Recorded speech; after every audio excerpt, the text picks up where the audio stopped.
Bonjour, c'est le live quotidien, 19 heures heure française, 18 heures heure algérienne, comme j'aime bien dire. Alors aujourd'hui dans le live, trois choses, comme d'habitude, j'essaie de partager en trois. Première chose, un témoignage, un message que j'ai reçu en privé, donc pareil, je ne donnerai pas le nom, mais je vous donnerai le témoignage très intéressant. Deuxième chose, hop, alors je vois rien du tout, j'espère que vous avez vu, c'est une photographie qui a été prise au diocèse d'Oran. Alors je vous parlerai un petit peu de ce coin-là, sous les arbres, parce qu'alors j'y ai passé énormément de temps, moi, à fumer, etc., à réfléchir à tout ce qui m'était arrivé dans la journée. Et troisième point, je vais essayer de vous le montrer, je vais essayer de le retrouver. Oui, c'est un message, c'est pas un message, en fait, c'est une petite chose dont je voudrais parler et qui a à voir avec la transmission, donc je me le garde pour la fin, et si j'ai pas trop de temps, je vous le garde pour demain. Donc, on attaque avec le message que j'ai reçu en privé. Ce message me dit « Bonjour, d'après la lecture de votre article émouvant, je n'ai pas pu ne pas réagir, soyez le bienvenu. Nos portes sont toujours ouvertes, voilà le nom de notre association, SDH, Santé Sidi El Ouari. N'hésitez jamais à nous contacter, on sera toujours là pour vous faire découvrir le vieil Oran. Portez-vous bien et à bientôt, Inch'Allah. » Alors évidemment, c'est toujours pareil, SDH, c'est une association que je ne connais pas du tout, donc je suis vraiment content qu'il y ait quelqu'un qui vienne me dire bah, vous êtes le bienvenu et tout ça. Alors je la connais pas, je la connais très bien en fait, de nom, mais j'ai jamais eu de contact avec cette association.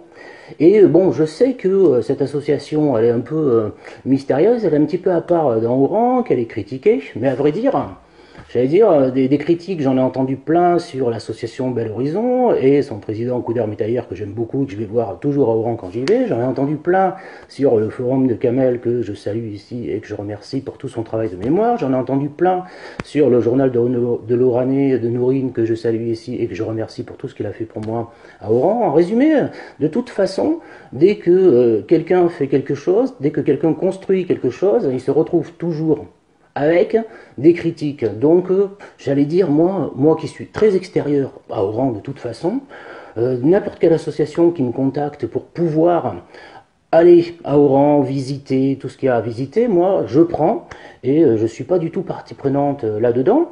Ce que je voulais dire juste, c'est que de toute façon, les gens qui construisent, qui font des choses, forcément, ils ne peuvent pas passer outre la critique, c'est comme ça, et qu'il faut arriver à ce que ça passe au-dessus de la tête. Et moi, je suis persuadé que le live, il est critiqué dans tous les sens, à droite et à gauche. Il faut juste savoir que ça me passe largement au-dessus de la tête. Moi, j'ai vécu ça avec le blog, qui a été critiqué au début. Je m'en suis pris plein la figure. Je m'en fiche. Donc vraiment, je suis très content que SDH m'ait contacté et comme ça la prochaine fois j'irai faire un tour à l'intérieur. Alors j'avais déjà été à l'intérieur, c'était Toufik Gomari qui est un guide à Bel Horizon qui m'avait amené là-dedans, si je me rappelle bien quand même, et j'avais pu visiter les bains turcs et puis tous les locaux de l'association, donc je suis super content.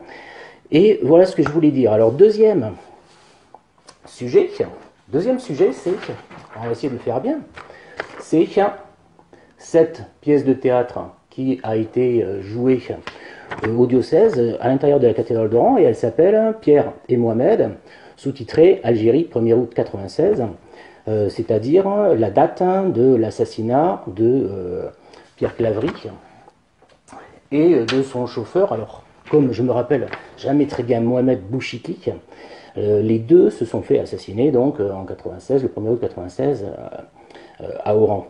Alors, je voudrais juste dire que je ne vais pas parler de religion ici parce que c'est quelque chose qui, c'est comme la politique, c'est vraiment pas conseillé de commencer à parler de ces choses-là en public comme ça. Et puis bon, je suis pas un grand spécialiste de tout ça. Et je n'ai aucun problème par rapport à la religion. Moi, j'ai toujours eu depuis tout petit des gros problèmes métaphysiques. C'est-à-dire que je me demande ce que je fiche sur Terre. Quand j'étais gamin, moi, que j'ai grandi dans une cité dans les années 70, il y avait énormément de monde. On faisait des super grands cache-cache. Et déjà, à l'époque, je sais pas, j'avais 6 ans, je me cachais derrière les voitures. Et puis je me disais, mais qu'est-ce que je fiche derrière une voiture? Et puis je voyais les autres qui étaient cachés derrière des voitures. Et je me disais, mais qu'est-ce qu'on est en train de faire là tous? C'est-à-dire que je n'ai jamais eu un rapport au monde complètement intégré, je suis toujours un tout petit peu extérieur régulièrement et je regarde et je me dis mais qu'est-ce que je fais là? Qu'est-ce que je fais là? Donc vraiment, j'ai passé tout mon temps ensuite, et puis ça continue, hein, c'est-à-dire que dans le live là, régulièrement, hop, je déconnecte et je me demande toujours ce que je suis en train de faire là. Je suis en train de faire un live et je me dis mais qu'est-ce que tu fais? Qu'est-ce que tu es en train de faire là?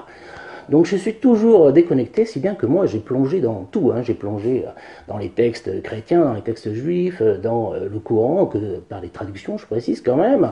J'ai plongé dans les textes mystiques, je suis allé voir dans la philosophie, dans les sciences, partout. De toute façon j'avais besoin d'aller chercher des réponses à mes questions. Et j'en ai trouvé un petit peu partout, j'ai fait ma petite sauce et j'ai toujours pas de réponse bien évidemment. Donc la religion, je ne vais pas rentrer dedans.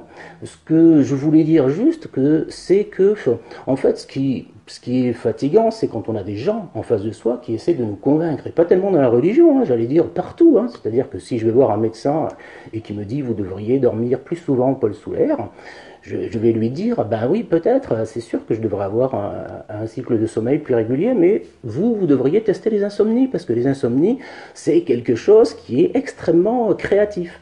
Donc je ne peux pas accepter les convictions, les gens qui essaient de me convaincre de quoi que ce soit. Et alors quand je suis allé au diocèse à Oran, là, à ce séjour-là, j'ai rencontré donc Monseigneur Jean-Paul Vesco, qui est évêque d'Oran, et c'est quelqu'un d'extrêmement simple, d'extrêmement formidable. Et je voudrais raconter un tout petit peu mon expérience du diocèse. Quand je suis arrivé, la première chose enfin pas la première chose, c'est pas vrai, c'est dans la semaine, il m'a croisé et il m'a dit Paul, je sais pas très bien où t'en es de la religion et tout, mais enfin tu devrais venir vendredi à la messe parce que tu vas voir, c'est quand même quelque chose de très particulier. Et je me suis dit, bon ben pourquoi pas, après tout, moi je suis ouvert à tout, hein. Si jamais j'ai le temps, c'était surtout ça mon problème, si jamais j'ai le temps. Bonjour Patricia. Si jamais j'ai le temps, bah, j'irai faire un tour à la messe pour voir, même si ça fait très longtemps que je ne suis pas allé à la messe.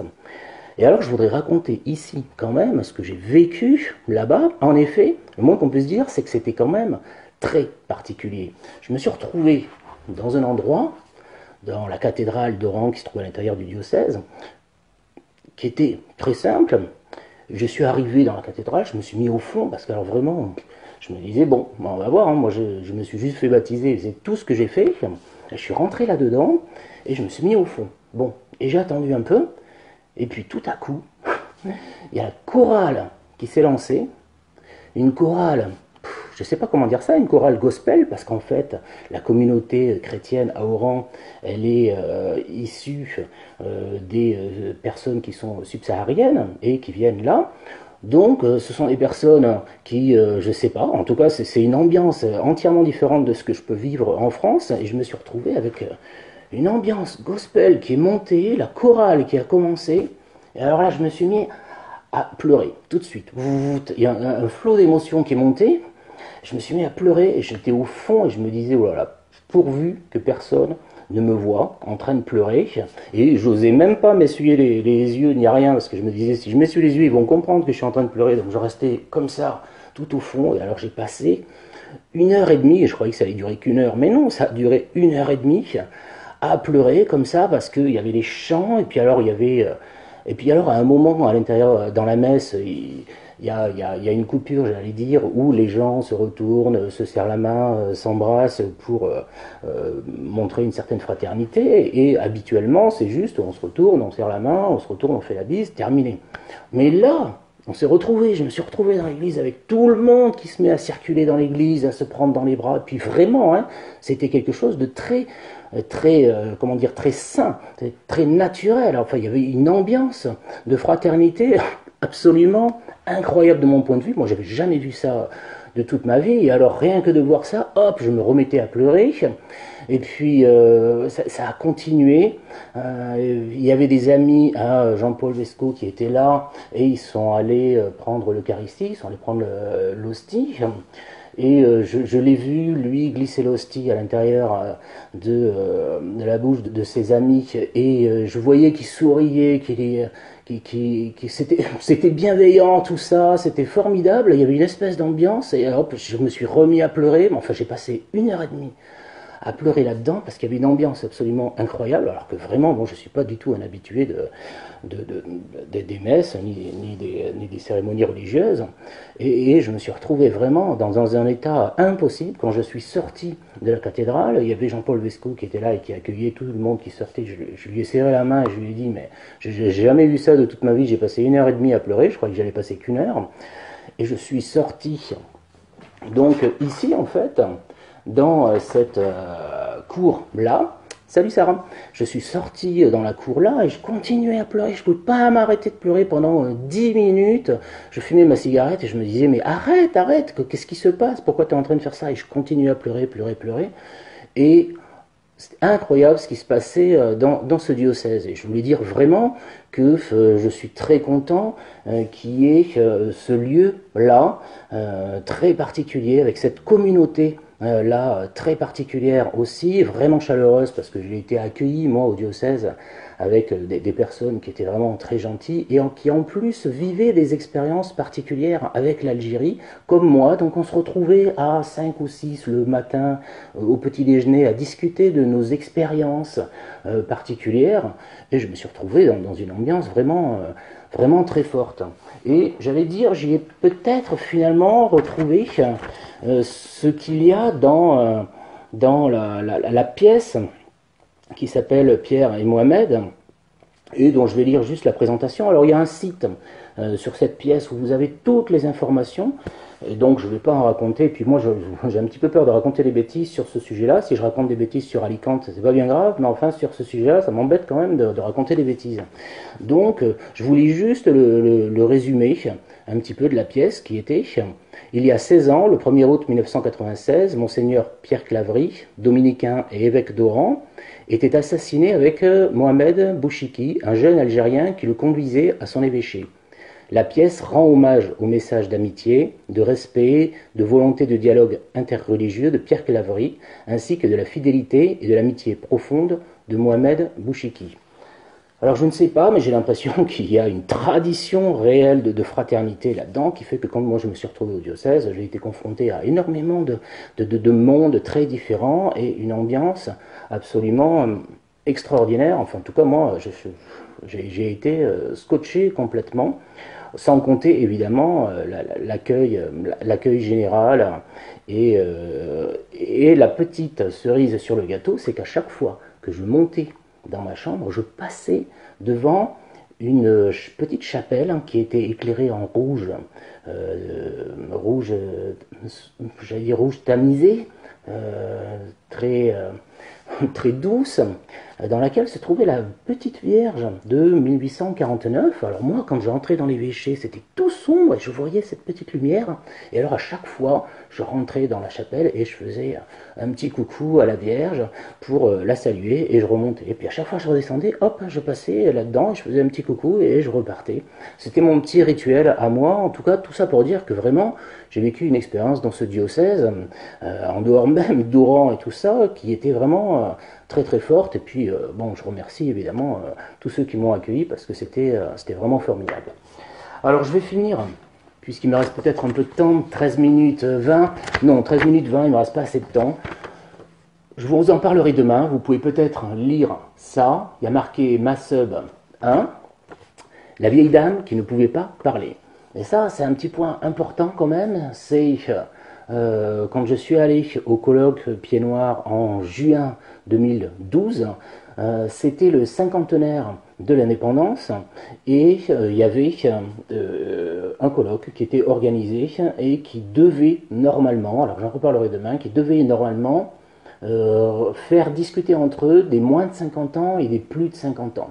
Alors ça n'a pas été un grand succès sur ce plan-là, mais ça m'a permis de rencontrer le monde Pieds Noirs et quelques personnes qui valent le coup, que je raconte un petit peu quand même ce qui se passe à l'intérieur des familles Pieds Noirs et parfois dans l'autre sens. C'est-à-dire que parfois, ce sont les enfants qui ne veulent pas que leurs parents parlent. Et alors ça, c'est quand même un problème que je n'avais pas imaginé, moi, mais auquel je me suis retrouvé confronté quand j'ai eu le témoignage de cette vieille dame-là, dont je parlerai demain.